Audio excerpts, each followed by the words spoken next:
باللہ من الشیطان الرجیم بسم اللہ الرحمن الرحیم۔ اللہ رب العزت کا شکر ادا کرتے ہیں جس نے ہمیں یہ دن دیکھنا نصیب فرمایا کہ آج سے ہم جامعہ دارالحکمت کے تحت حفظ قرآن کی کلاس کا آغاز کر رہے ہیں۔ تو آپ جتنے حاضرین بیٹھے ہوئے ہیں اور جتنے ہمارے مریدین ہیں، محبین ہیں، معتقدین ہیں، محبت رکھنے والے، سب سے کہوں گا کہ اپنے گھر میں سے کم از کم ایک بیٹے کو دین کی راہ پر چلائیں۔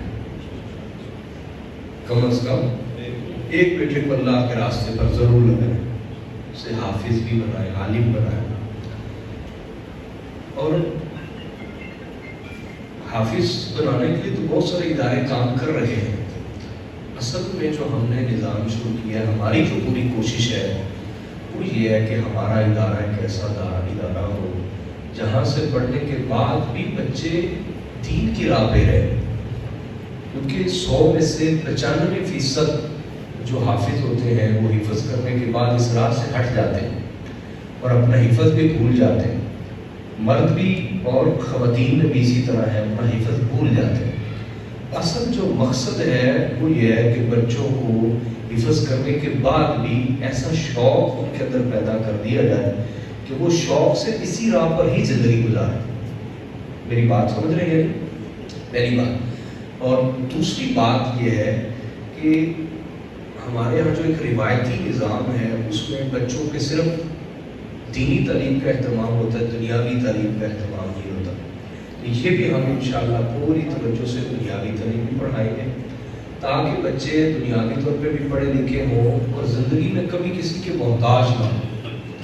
یعنی عالم جو لوگوں کا محتاج ہے اس کی گفتگو میں، اور ایک عالم جو لوگوں کا محتاج نہیں ہے، زمین آسمان کا فرق پائے گا کہ وہ پہلے والا حق بیان کرنے میں لوگوں سے ڈرے گا اور دوسرے والا حق چھپانے میں اللہ سے ڈرے گا۔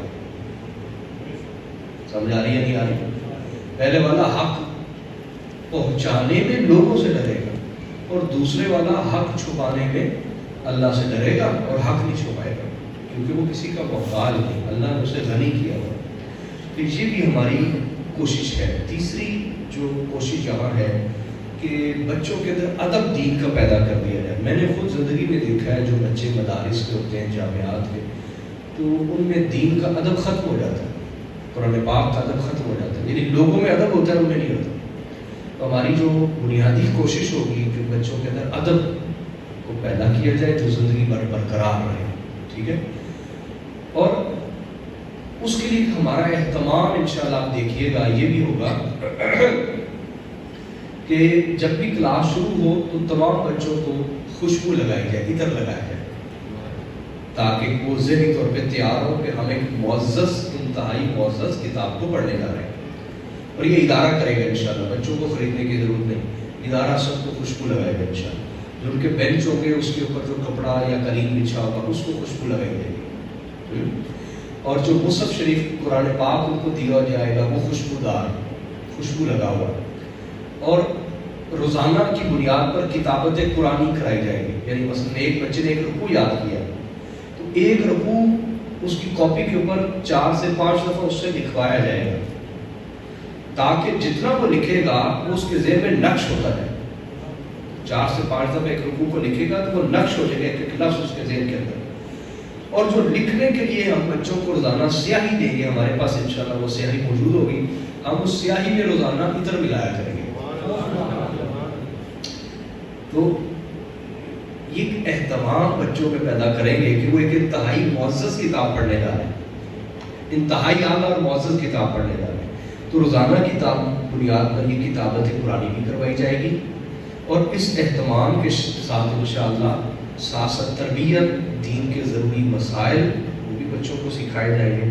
اس کے لیے پورا سلیبس ہم نے انشاءاللہ لگوانا ہے، بچے پورے وہ سلیبس جس میں تمام بنیادی مسائل جو مسلمان کو آنے چاہیے، بس اس میں کلمے ہیں، اس میں ایمان کی شرطیں ہیں، اس میں نماز کا طریقہ ہے، نماز یاد کروانی ہے، نماز کا ترجمہ ہے، اور اس کے اندر چند صورتوں کی تفسیر ہے، اس کے اندر نماز کے مسائل ہیں، نماز کی سنتیں، نماز کی شرطیں، سنتوں کی قسمیں، نوافل کے احکام، کن اوقات میں نماز پڑھتے ہیں، کن اوقات میں نماز نہیں پڑھتے، سمجھ آ رہی نماز کی قسمیں، نماز جنازہ ہے، نماز عیدین ہے، نماز استسقاء ہے، نماز کسوف ہے، نماز کی تمام قسمیں، پھر ان کی دعائیں، ان کے طریقے، یہ تمام بچوں کو انشاءاللہ یاد کروائیے گی، حفظ کروائیے گی ساتھ ساتھ.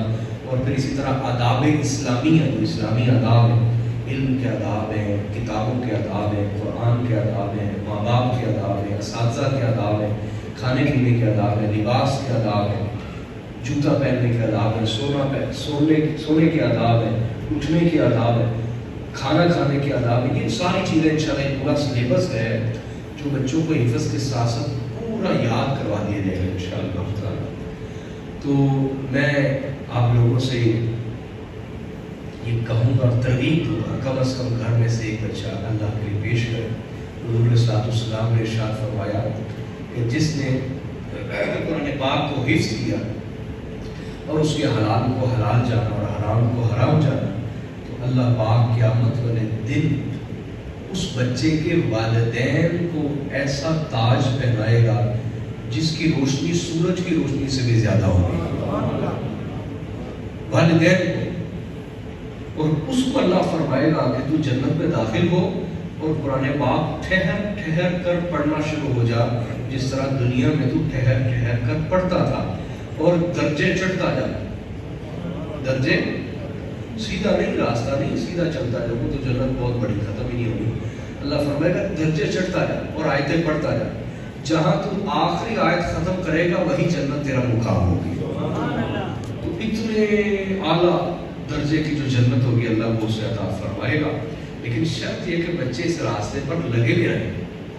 ہمارے یہاں چلا تو دیتے ہیں، اب ایک بچے کو جناب حفظ کے لیے لگا دیا، اب کیا کرتے ہیں ماں باپ خود اس کو ٹارچر کرنے لگ جاتے ہیں. مثلا دیکھا نا اس سے کوئی غلطی ہوئی ہے، ہاں اس کو تان و تشریح شروع کر دی. ایک تو مدرسے میں پڑھنا تھے، کیا بھائی اردا کر رہے ہیں، مدرسے کا تانا کبھی نہ دے. اس کو آ کے اس کے استاد سے بات کریں کہ بچہ یہ کام کر رہا ہے، بچہ یہ کر رہا ہے، آپ اس کو طریقے سے سمجھائیں. خود تان و تشریح نہ شروع کر دیں. آپ بچوں میں مدرسے کی نفرت خود پیدا کر دیتے. وہ بچہ کہتا ہے اچھا اگر میں اسکول پڑھتا ہوں پھر میں ہر گناہ معاف ہے، تو جے میں مدرسے پڑھا تو کسی اور کو اچھا ہوئے نہ ہوئے، میرے مدرسے کا تانا ضرور نہیں ہے. سمجھ آ رہی ہے؟ ماں باپ خود بچوں میں بیزاری پیدا کر دیتے ہیں مدرسے، علم دین کے حوالے سے. یاد رکھیں جو بچہ مدرسے پڑھ رہا ہے وہ چٹکی بجانے سے فرشتہ نہیں بن جائے گا، اس کو تربیت کے مرحلوں سے گزرنا پڑے گا. آپ نے یہ دیکھنا ہے کہ اس کے اندر خوبیاں بڑھ رہی ہیں یا کم ہو رہی ہیں. اگر تو بڑھ رہی ہیں پھر آپ اس کی حوصلہ افزائی کریں، اس کو محبت دیں، اس کو اور شوق دلائیں کہ اور اچھے طریقے سے سیکھو. ہاں، اور اگر اس کے اندر اچھائیاں کم ہو رہی ہیں پھر واقعی تشویش والی بات ہے، یا تو استاد اچھا نہیں ہے، ماحول اچھا نہیں ہے، کیا مسئلہ ہے؟ میری بات سمجھ رہی ہیں؟ تو یہ اللہ پاک نے ایک حافظ کے لیے ایک شان رکھی ہے، اس کو والدین کے لیے اللہ نے شان رکھی ہے. اسی طرح حدیث صحیح ہے، حضور علیہ الصلوۃ والسلام نے فرمایا جس نے قرآن پاک کو حفظ کیا اور اس کے احکامات پہ عمل کیا تو اللہ تعالیٰ قیامت والے دن اسے اس کے خاندان سے 10 ایسے لوگوں کی سفارش شفاعت کی اجازت دے گا جن پر دوزخ واجب ہو چکی ہوگی، جو پکے دوزخی ہو چکے ہوں گے.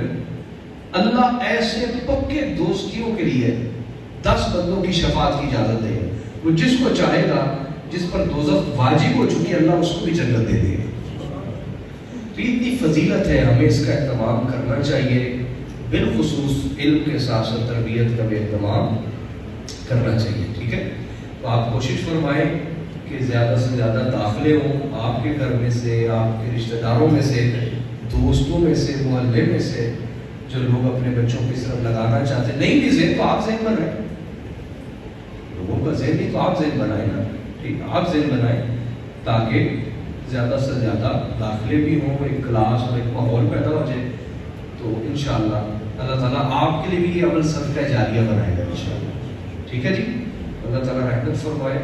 بیٹے کتنے بچے بیٹھے ہوئے ابھی یہاں پہ جو حفظ کے ہیں؟ ہمارے آج صبح داخل 7 داخلے ہو گئے، تو وہ بچے آئے نہیں؟ کھڑے ہو بیٹا، 3 یہاں موجود ہیں، باقی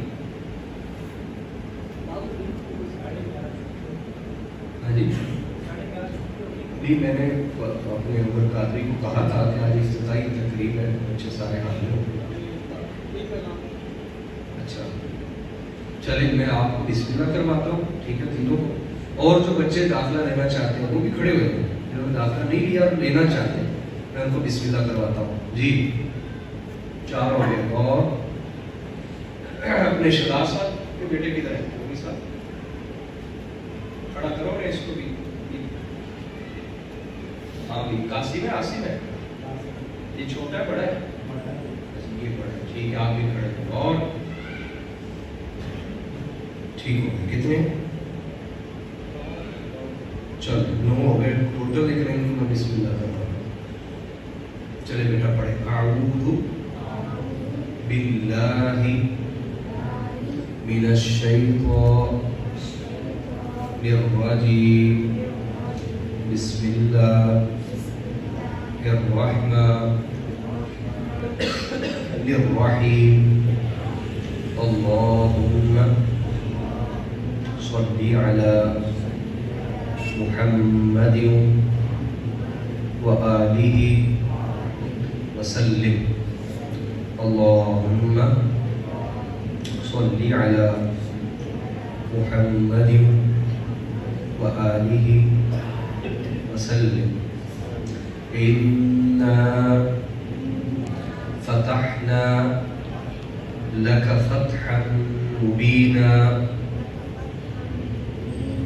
إنا فتحنا لك فتحا مبينا، إنا فتحنا لك فتحا مبينا، ليغفر لك الله ما تقدم من ذنبك